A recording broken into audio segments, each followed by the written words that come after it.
আবার এটা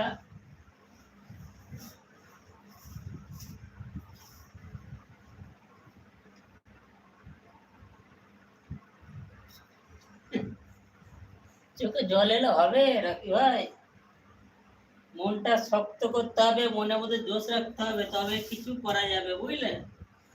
মনের মধ্যে জোশ রাখতে হবে, জোশ, যে আমি কিছু করে দেখাবো, সবার থেকে যেন আমি দেখাতে পারি, কিছু করতে পারি, সেটাই হলো মনের শক্তি। নাহলে কি হবে, কি করবো, করতে পারবো কিনা, তাহলে কিছু হবে না।